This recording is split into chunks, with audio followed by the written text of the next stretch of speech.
1 bulan menjabat Menteri Keuangan RI Purbaya Yudi Sadewa melakukan sejumlah manuver strategis. Apa saja kebijakan yang dibuat oleh Menteri Koboi tersebut? Berikut informasinya.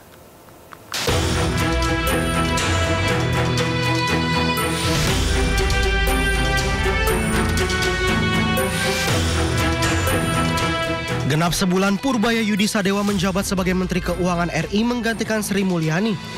Ia resmi dilantik Presiden Prabowo sebagai Menteri Keuangan sejak 8 September 2025. Sejak pertama kali duduk sebagai Menkeu, Purbaya tak henti menjadi perhatian publik dan telah membuat berbagai gebrakan kebijakan. Salah satu gebrakan paling fenomenal adalah mengucurkan dana 200 triliun rupiah ke 5 bank yang tergabung dalam himpunan bank milik negara. Tidak hanya itu, sejumlah gebrakan lain juga telah dibuat Menkeu Purbaya, diantaranya yang pertama, tidak menaikkan tarif cukai rokok pada 2026 guna memulihkan industri tembakau yang mengalami tekanan bisnis 3 tahun terakhir. Kedua, bagi-bagi diskon pajak seperti insentif PPh 21 ditanggung pemerintah untuk pekerja di sektor padat karya dengan gaji 10 juta rupiah. Ketiga, perpanjang keringanan pajak 0,5% bagi UMKM hingga 2026. Keempat, memerangi produk tekstil ilegal yang masuk ke Indonesia dari Cina yang telah menguasai 99% pasar busana seperti busana muslim. Yang kelima, mengejar 200 penunggak pajak besar dengan total tagihan yang sudah inkrah 50 hingga 60 triliun rupiah. Keenam, membuat kawasan khusus industri hasil tembakau untuk produsen rokok ilegal supaya mudah melegalkan usahanya. Sementara itu, Selasa kemarin, akibat salah satu rencana kebijakannya memotong anggaran transfer ke daerah dalam APBN 2026, Menkeu Purbaya digeruduk 18 gubernur se-Indonesia. Tim Liputan iNews melaporkan. Pemirsa, Menteri Keuangan Purbaya Yudi Sadewa pastikan Agito Apimayu tak lagi menjabat sebagai Wakil Menteri Keuangan. Usai dilantik sebagai Ketua Dewan Komisioner Lembaga Penjamin Simpanan. Purbaya menegaskan peran Wamenkeu yang sebelumnya diemban oleh Anggito kini diambil alih oleh dirinya. Udah selesai lah. Dia udah nggak wamen lagi, dia jadi Ketua LPS sekarang. LPS kan gede, jangan dirangkap. Jadi akan diganti atau gimana? Untuk sementara saya pegang dua-duanya. Pajak sama bea cukai di bawah saya langsung. Tapi ada usulan ke Pak Prabowo sih Pak, diganti aja atau tetap Bapak yang handle? Kayaknya kalau ada nanya saya, pasti saya bilang saya aja. Daripada saya pusing, ngendalin two step langsung lebih enak langsung kan. Pemirsa, Menteri Keuangan Purbaya Yudi Sadewa menilai protes pemotongan anggaran transfer ke daerah oleh belasan gubernur merupakan hal yang wajar.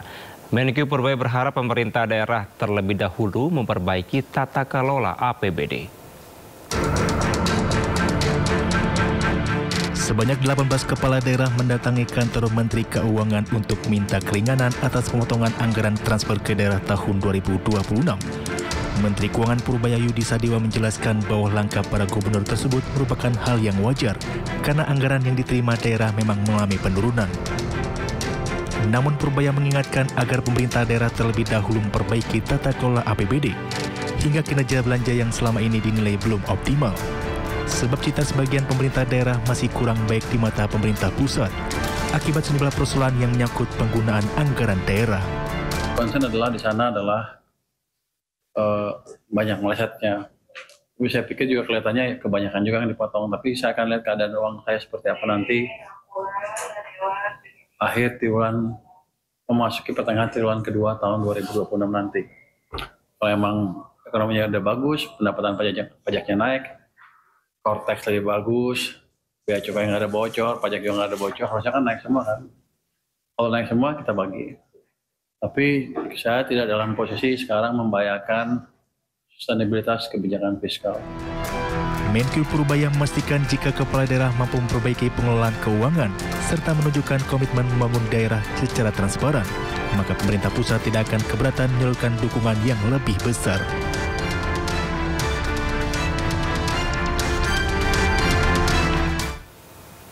Pemirsa, di tengah proyeksi lembaga internasional yang ramai-ramai menyebut pertumbuhan ekonomi Indonesia pada 2025 di bawah 5%, Menteri Keuangan Purbaya Yudi Sadewa optimis pertumbuhan ekonomi pada akhir tahun akan berada di angka 5%. Purbaya menyebut pertumbuhan ekonomi pada kuartal 3 akan alami perlambatan dibandingkan kuartal sebelumnya.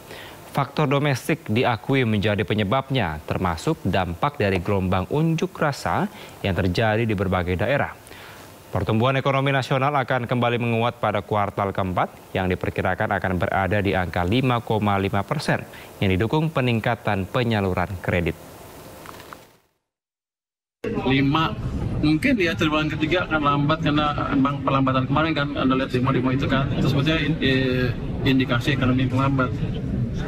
Cuma kan triwulan keempat akan tumbuh lebih cepat kan. Sekarang kredit sudah tumbuh di satu bank dari 8 ke 11% naiknya. Saya harapkan tempat lain juga seperti itu dan saya yakin ekonomi kita triwulan keempat tumbuhnya akan di atas 5%. Dia sih prediksinya 5,5%. Triwulan keempat aja ya. Tapi saya nggak penting pernah jatuh, yang penting ke depan arahnya kemana. Karena akan lihat ke depan akan naik terus, bukan meroket. Sebelumnya pemirsa, sejumlah lembaga internasional memperbarui proyeksi pertumbuhan ekonomi Indonesia pada tahun 2025 di bawah angka 5%. Bank Dunia memproyeksikan pertumbuhan ekonomi RI sebesar 4,8%. Sementara itu, Organization for Economic Cooperation and Development mengerek proyeksi pertumbuhan ekonomi Indonesia ke angka 4,9%. Sejumlah lembaga internasional memperbarui proyeksi pertumbuhan ekonomi Indonesia pada tahun 2025 di bawah angka 5%. Proyeksi tersebut berada di bawah target pemerintah yang paling pesimistis di angka 5%. Bank Dunia memproyeksikan pertumbuhan ekonomi Indonesia sebesar 4,8%, lebih tinggi dari proyeksi April 2025 sebesar 4,7%. Sementara itu pada 2026, Bank Dunia memperkirakan pertumbuhan ekonomi Indonesia tetap berada di level 4,8%. Sementara itu, Organizations for Economic Cooperation and Development atau OECD juga mengerek proyeksi pertumbuhan ekonomi Indonesia ke angka 4,9% year on year pada 2025 dan 2026. Kenaikan proyeksi OECD itu dipicu oleh langkah Bank Indonesia yang mulai mengambil kebijakan pro pertumbuhan dengan melonggarkan kebijakan moneter serta kinerja investasi yang terus terakselerasi.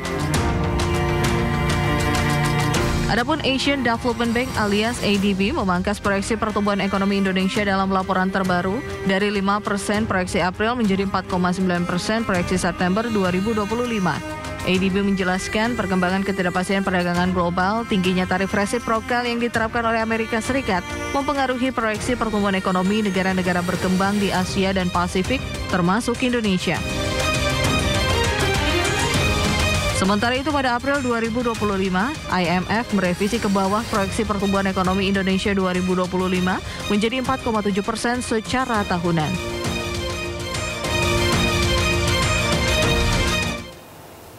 Pemirsa, selisih harga LPG subsidi dan non-subsidi terpaut sangat jauh. Alih-alih menjawab penyebab selisih harga, Menteri SDM Bahlil Lahadalia justru menyebut Menteri Keuangan Purbaya salah data.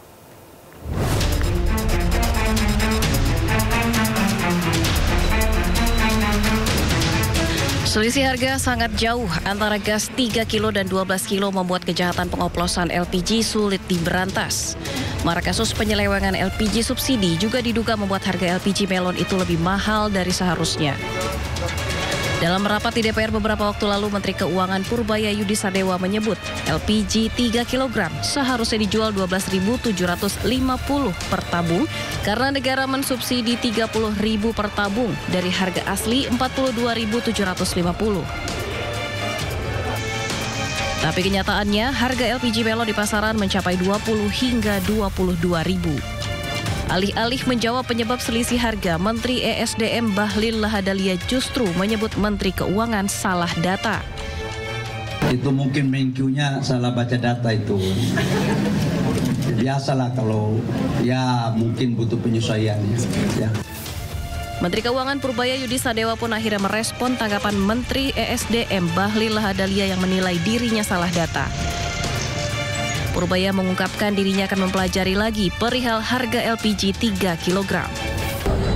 Mungkin Pak Bahlil betul, tapi kan kita lihat lagi seperti apa. Yang jelas saya dapat angin dari hitungan staf saya.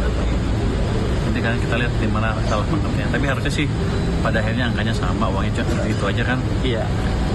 Kementerian ESDM mengaku tengah merancang skema subsidi LPG agar lebih tepat sasaran dan tengah dilakukan penyesuaian data untuk memastikan subsidi hanya diterima oleh pihak yang berhak.